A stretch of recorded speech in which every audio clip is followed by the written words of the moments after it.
I know आज हम थोड़ा लेट चल रहे हैं, तो अरविंद जी से बस हम कुछ मिनट उनसे ज्यादा लेंगे. Many of you may want to ask any question, so we can start. Couple of questions for Arvind ji. I think Prem Shankar ji ने पहले हाथ उठाया था. Prem Shankar Jha ji is a veteran journalist. Please. Arvind ji, hello.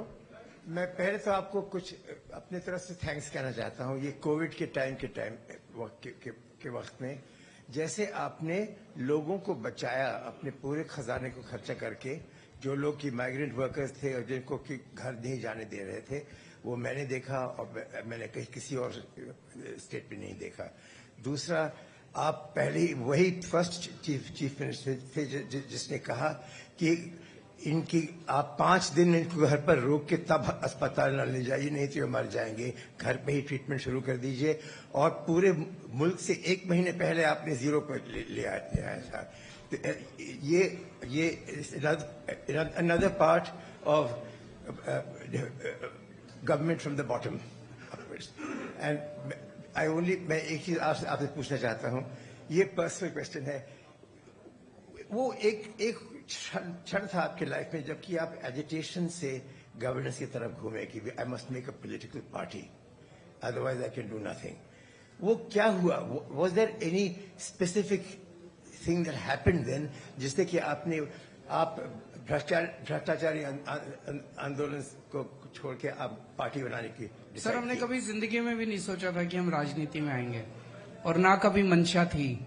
जैसे एक मिडिल क्लास परिवार के लोग सोचते हैं कि राजनीति तो कीचड़ है, अच्छे लोगों को नहीं जाना चाहिए, हम भी यही सोचते थे. लेकिन जब वो आंदोलन हुआ, अन्ना आंदोलन, उसमें हमारी एक ही मांग थी कि लोकपाल बिल पास कर दो. अगर उस time Congress Lokpal bill pass कर देती तो शायद आम आदमी पार्टी नहीं बनती. उन्होंने बिल पास नहीं किया. उन्होंने चैलेंज किया कि खुद ही चुनाव लड़ लो और खुद ही आके असेंबली में पास कर लो. तो हम फिर चुनाव लड़े और सब बैठे क्या करना चाहिए, और सबने बैठ के तय किया कि पार्टी बना के अब चुनाव लड़ने चाहिए. One more question at the back.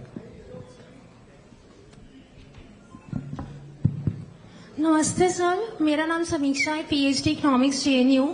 मुझे आपको ये एक क्वेश्चन भी है. मेरे सब रिश्तेदार ना आपको बहुत गाली देते हैं सर, बहुत गाली देते हैं. जब भी मैं जाती हूँ आपको गाली देते हैं. उसका एक रीजन है सर. सर, आपने बस फ्री करी महिलाओं के लिए, बिजली फ्री करी, पानी फ्री किया, मोहल्ला क्लिनिक बनाए, गवर्नमेंट स्कूल बनाए. अमीरों के बच्चे तो उनमें पढ़ते ही नहीं है. तो क्या इस दिल्ली का अमीर आपसे चिढ़ता है क्योंकि आप गरीबों के लिए काम करते हैं? पर हमने तो इंफ्रास्ट्रक्चर भी किया, इतना इंफ्रास्ट्रक्चर किया जो कि हमारे से पहले किसी ने नहीं किया. मैंने बताया, पहले 65 साल में 62 फ्लाईओवर बने. हमने 38 नए फ्लाईओवर ऐड किए. हमने महिलाओं की सुरक्षा कह लीजिए या अपराध कम करनी, हमने 4 लाख स्ट्रीट लाइट्स लगवाई, जबकि हमारे से पहले 66,000 स्ट्रीट लाइट्स लगी थी. हमने 3 लाख CCTV कैमरे लगाए, जबकि उसके पहले लगभग नेग्लिजिबल CCTV कैमरे थे दिल्ली की सड़कों के ऊपर, which is the highest in the country. 10,000 kilometre की सड़कें बनवाई, 6800 किलोमीटर की सीवर लाइंस डलवाई. सो मुझे नहीं पता, आपको उनको समझाना पड़ेगा कि वो आम आदमी पार्टी को वोट दें.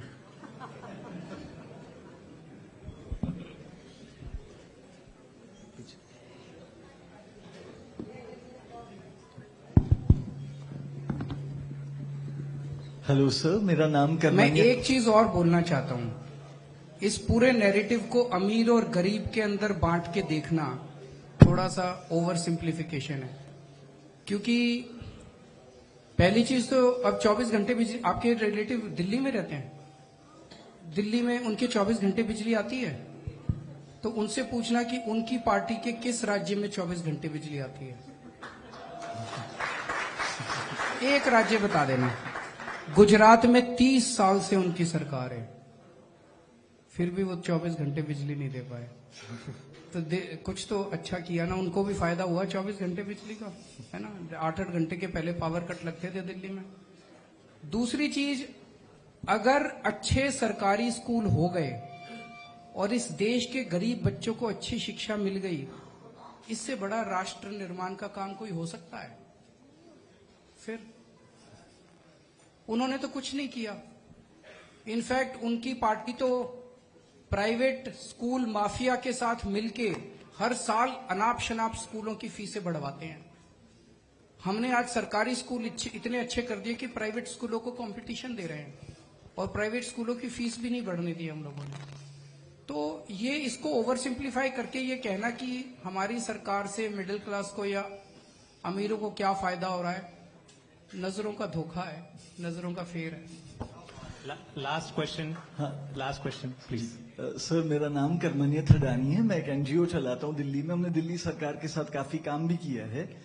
तो एक इनके सवाल जैसा ही कुछ सवाल है मेरी, बल्कि एक अलग तरह की शिकायत है आप लोगों से। जो शिक्षा, स्वास्थ्य वगैरह में आपने बहुत अच्छे काम किए, उनको तो आपने एडवर्टाइज किया है।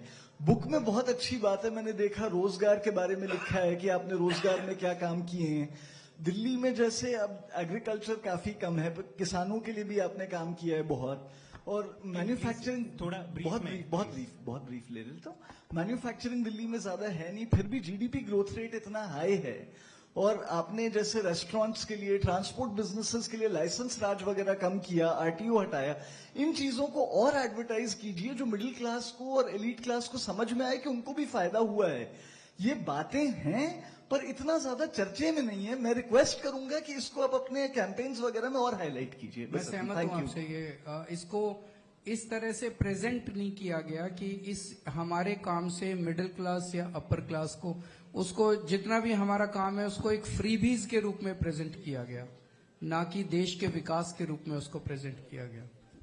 मुझे दौड़ना होगा, मेरा चुनाव का कैंपेन चल रहा है, मुझे माफ कीजिए, पर बाकी टीम आप लोगों के साथ जारी रखेगी। Thank you so much.